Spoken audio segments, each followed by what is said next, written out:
Наиболее важным фактором охлаждения процессора, кроме качества термопасты, является способ ее нанесения. И сегодня мы вместе с вами попытаемся найти оптимальный метод нанесения пасты. Для имитации процесса прижима вместо радиатора я взял увеличительное стекло из старого фотоувеличителя. Благодаря выпуклости с одной стороны оно очень жесткое, что позволит плотно прижимать его к процессору, не согнувшись и не треснув.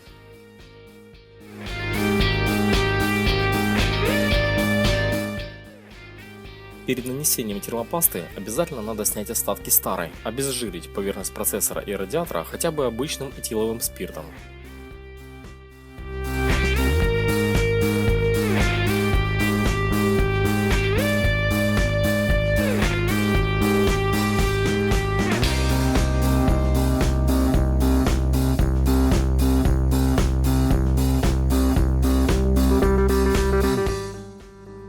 В этом видео я буду пользоваться самой обычной дешевой термопастой КПТ-8. Как вы можете видеть, ее срок годности еще не истек, а это очень важно.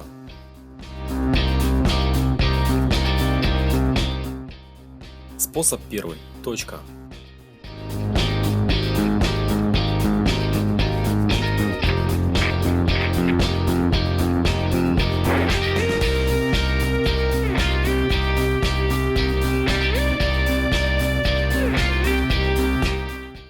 Как мы видим, при нанесении маленького количества пасты она не занимает даже половину поверхности процессора.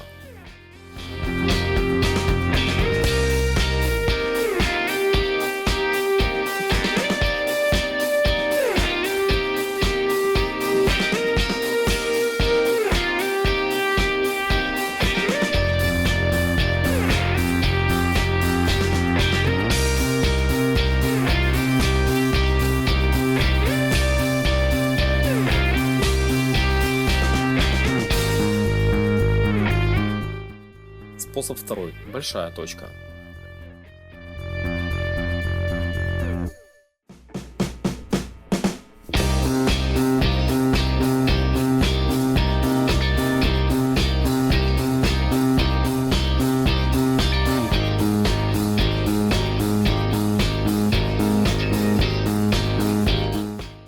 Как мы видим, термопаста покрыла почти всю поверхность процессора, а учитывая, что разогретый процессор сделает пасту чуть мягче, можно предположить, что со временем эти места покроются пастой. Довольно неплохой результат.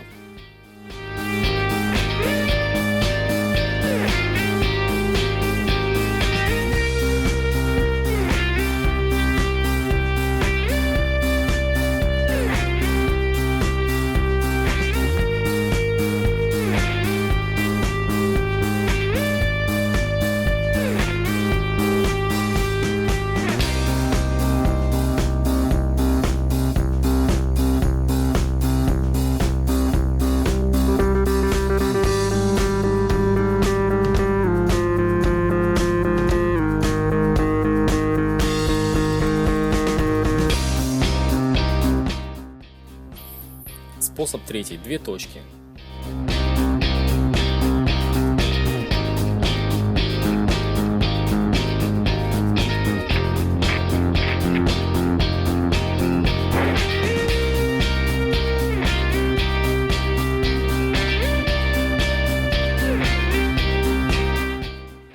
Как мы видим, две маленькие точки не приносят хорошего результата.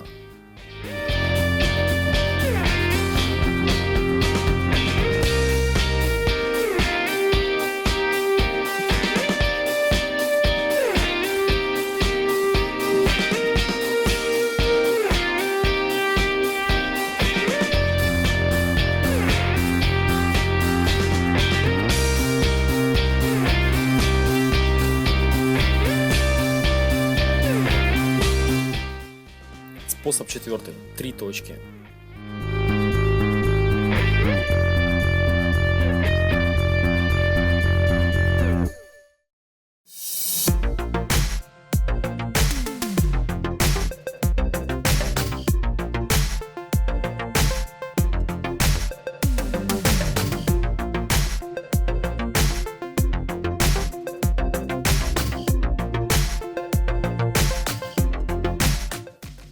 Паста занимает большую часть процессора, но этого все равно не хватит для нормального отвода тепла.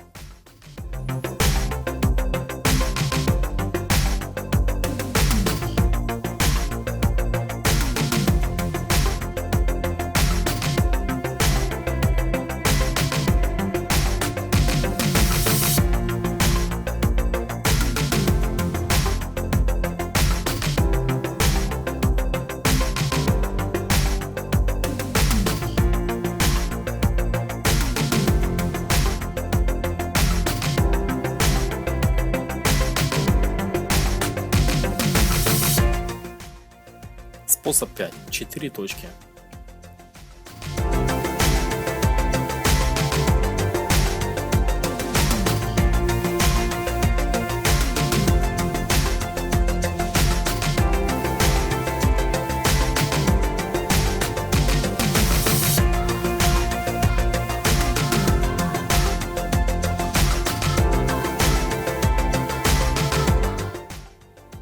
Даже увеличение количества точек не приводит к полному закрытию пустот.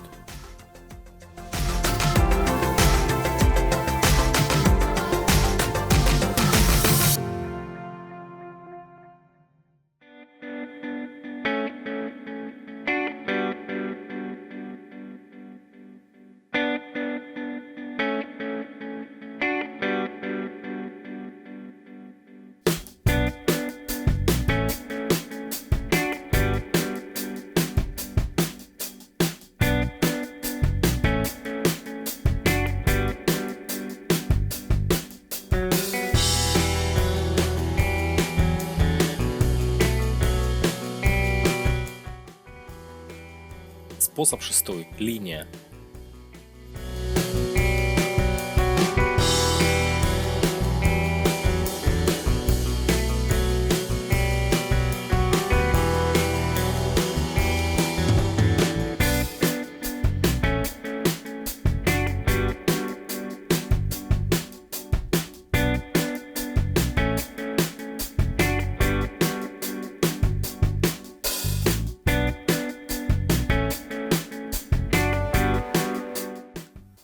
О, уже неплохо. Лучше способа мелких точек. Но все же не то.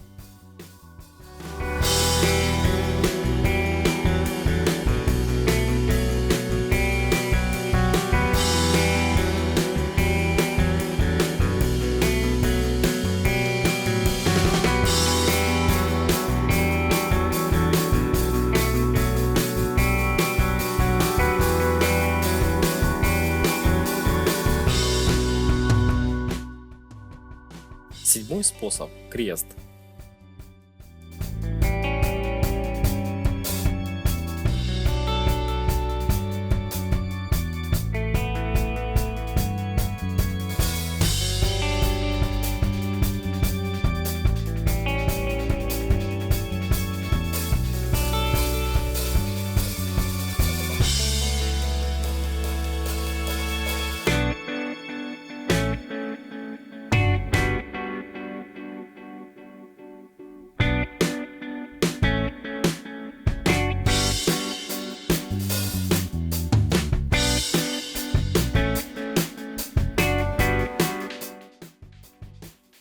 Тоже не идеально, но если взять побольше пасты, то вполне достиг бы результата способа линия или жирная точка.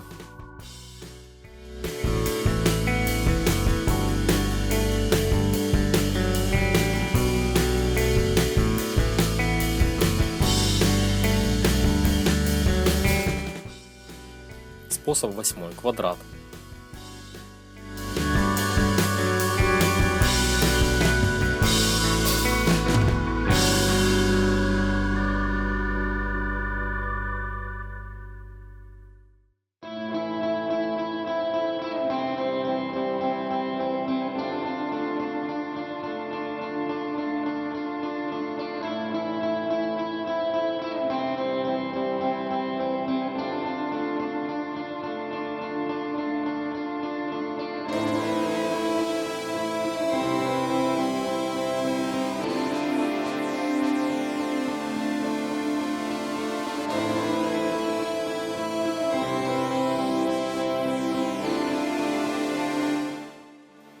Огромным минусом этого способа является замкнутый в центре объем воздуха. Со всех сторон паста и выйти ему некуда. Если поставить освещение под нужным углом, то прекрасно видно, какой воздушный карман образовался. Таких воздушных карманов быть не должно, иначе процессор будет неравномерно нагреваться и в итоге это приведет к его поломке.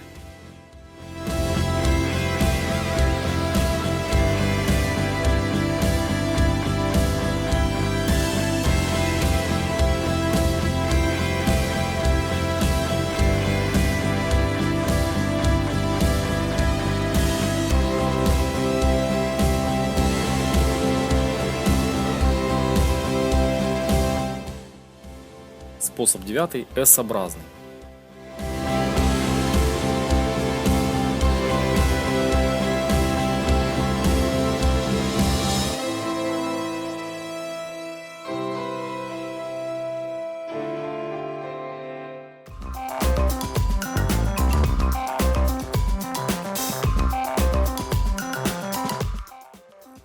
Все равно велика вероятность образования воздушного кармана.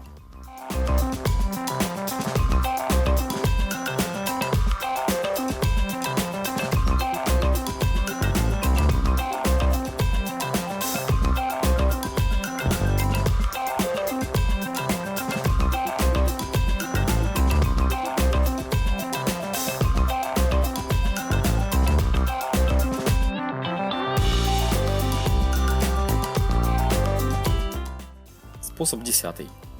Кисточкой только на процессор.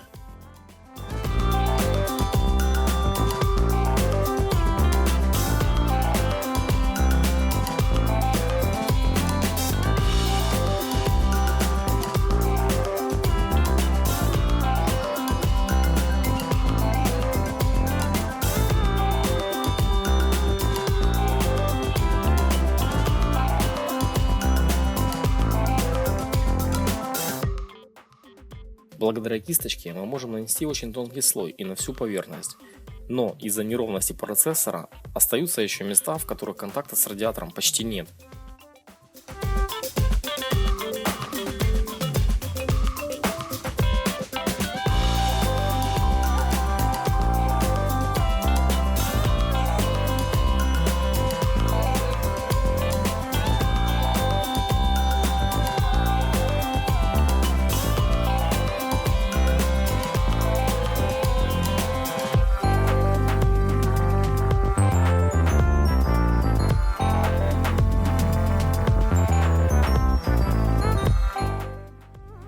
Способ 11.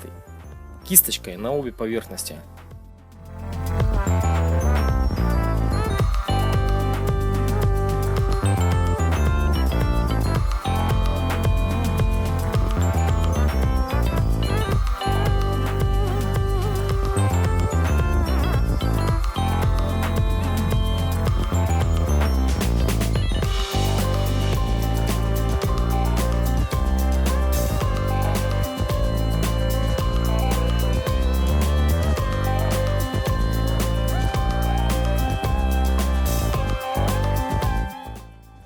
Кисточкой мы можем нанести минимальный слой пасты на процессор, что является несомненным плюсом. Но маленькие пузырьки воздуха могут не выйти из-под радиатора и останутся внутри. Хоть они и маленькие, но все же это не есть хорошо.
Способ 12. Пальцем.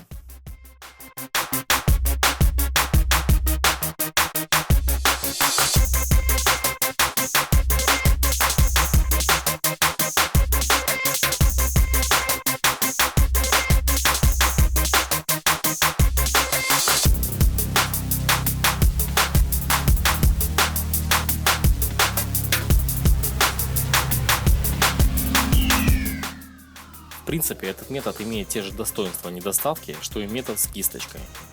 Только прошу вас не мазать пальцем без перчаток или хотя бы оберните палец целлофаном.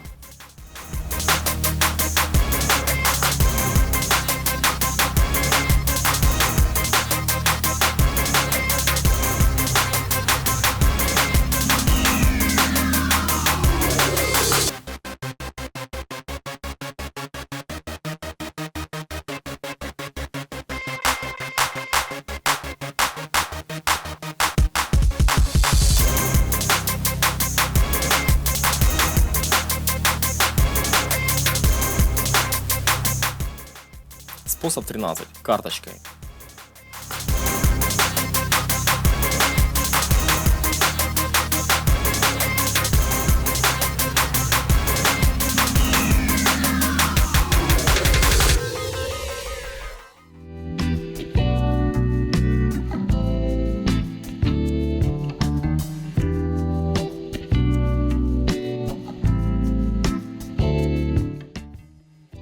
Ну, тут даже комментировать не хочется. Во-первых, долго, во-вторых, коряво и ни о чем. Результата 0.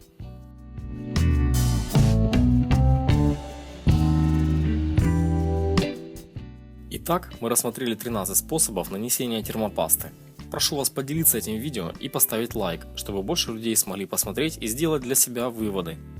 А какому методу отдадите предпочтение вы? Пишите в комментариях. А с вами был Спец. Всем, кто на канале, спасибо. А кто не подписался, подписывайтесь, чтобы не пропустить очередное интересное видео. Всем удачи и пока!